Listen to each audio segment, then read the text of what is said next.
Hi, this is Terry McCullough.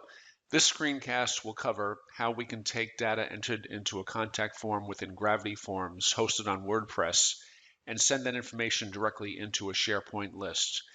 There are two prerequisites, the Gravity Forms Elite subscription and an Office 365 subscription that has Flow, which is now called Power Automate, and a P1 add-on license which enables you to receive incoming webhooks. A webhook enables real-time communication between applications. So what we'll look at here are 4 steps.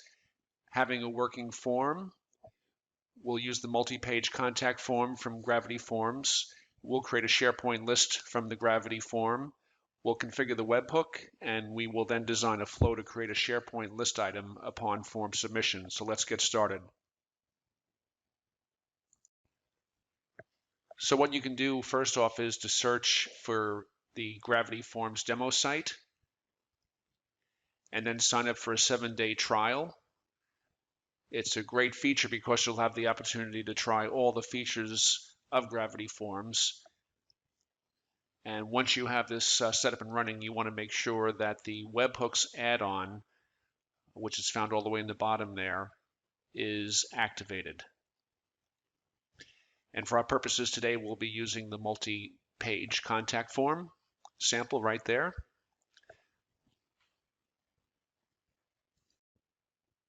Okay, now let's create a couple of sample entries.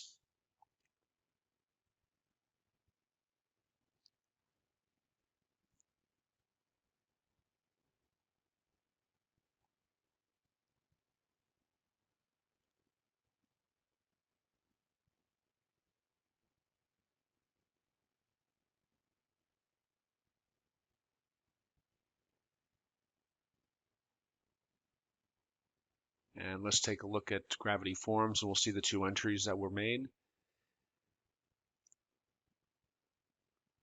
And we can take a look at the details of one. Everything seems to be populating properly.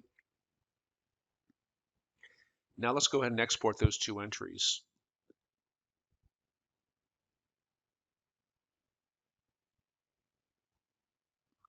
We'll select all the fields. We won't filter it by date.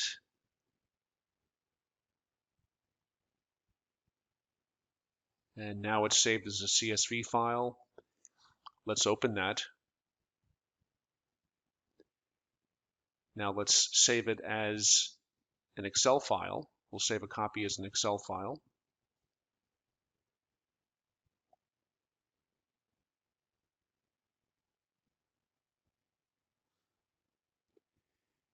Now let's create a new app. And we want to choose, or we can search for Excel, which will bring us to the option to import from a spreadsheet.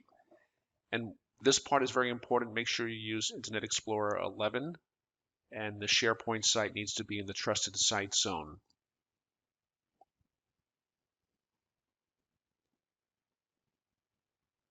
We want to select a range of cells.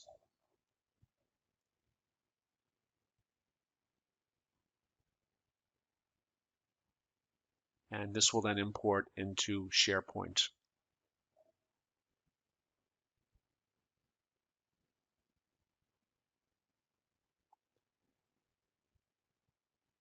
And we'll see the new list being created.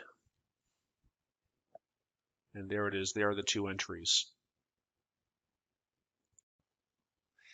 Let's create now a new webhook within Gravity Forms.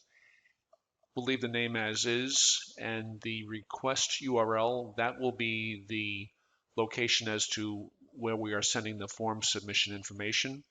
We're going to use a temporary site right now to look at these payloads, and this is webhooks.site. We're going to copy that URL to the clipboard, and we'll go back to Gravity Forms and paste that request URL right there. So every time a form is submitted now, it's going to go to that location and we can view it.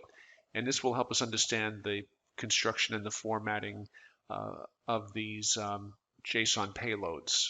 So we'll select all fields and save the webhook. And let's just do a test submission now. And we'll go back to the webhook site, and you can see the response looks pretty good, but the key, the first, the number 1 and 3 and so on, is not very descriptive, as you can see. It doesn't really tell us much. That wouldn't be very good when we're trying to match up fields in SharePoint. So what we'll do is we'll go back, we'll edit the webhook, and instead of selecting all fields and having default keys, we'll select the fields and define our own keys that would be transmitted with the webhook. You don't have to take all the fields for this, but I've done most of them here. We'll run through a couple of them. I'll pause the video and we'll get back into it.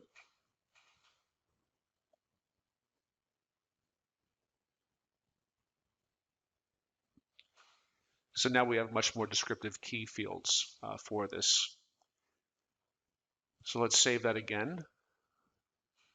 And let's do another submission.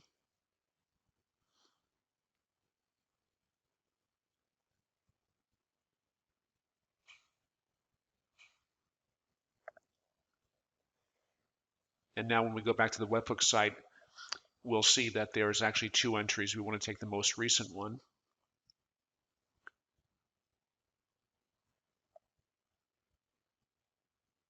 And now you can see the descriptions are much more meaningful. So we'll copy that entire payload, including the curly braces. Very important to have that. And let's go ahead and create a flow now. We'll do new, and we want to make it an automated from blank.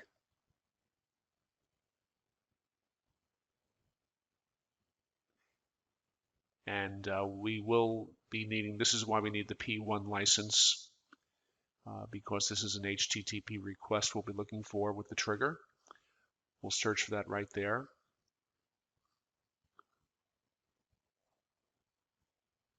And we want that one right there when an HTTP request is received.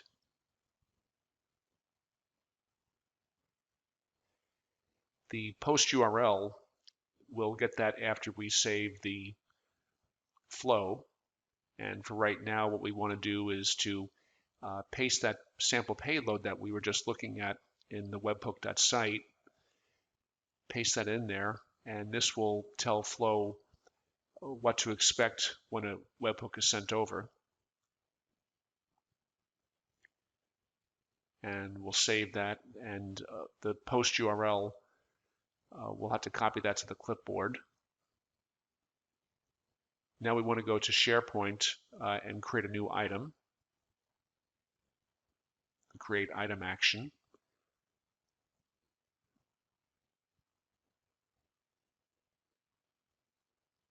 And there's our site address, and the list name, of course, is what we imported earlier from Gravity Forms from that Excel file. There's the copying of the post URL. And now at this point, we can just match up most of the fields.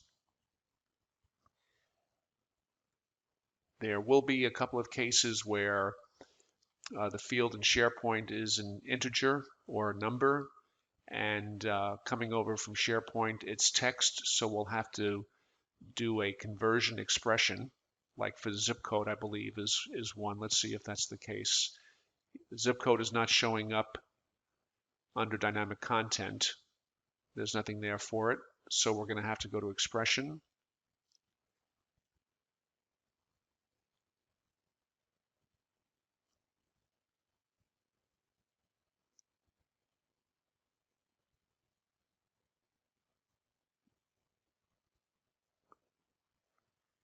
And the conversion function, we want to select integer value. And then in between the parentheses, we want to put in zip. So we're effectively converting that from text to a number, so it populates that properly. And you'll see there's a couple more like that as we go through here. I think entry ID is another one.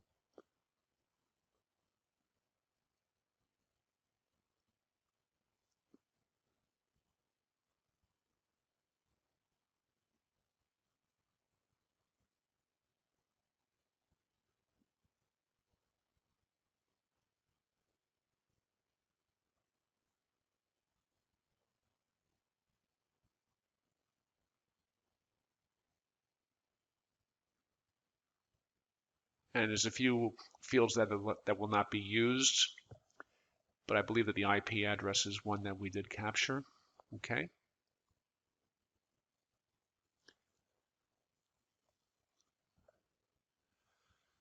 Okay, so we've saved that.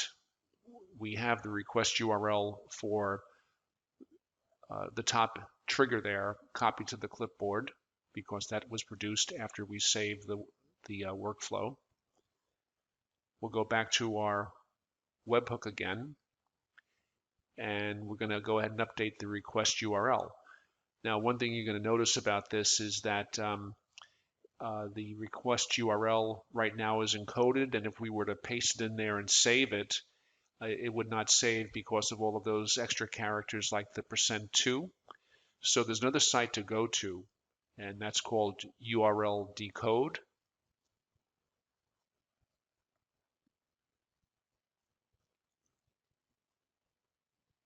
urldecode.org, and we'll paste that response in there, and we will strip out the characters we don't need by selecting decode.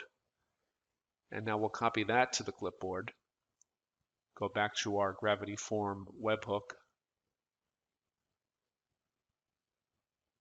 and now we can paste in that URL, and when we save it, it will actually save. All right. And now we're ready to test that. Let's create another submission.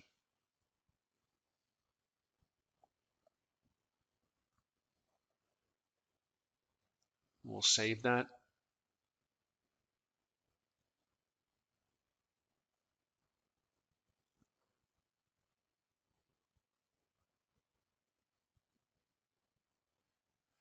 And let's take a look at the response. We can see that there's information that came over from Gravity Forms. All of the information that we just submitted is populated, and the item was successfully created within SharePoint. We can take a quick look in SharePoint and just verify that.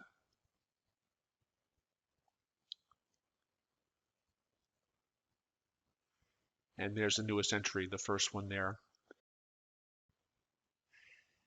Thank you for watching, and here are some resources that I hope that you can use. Bye now.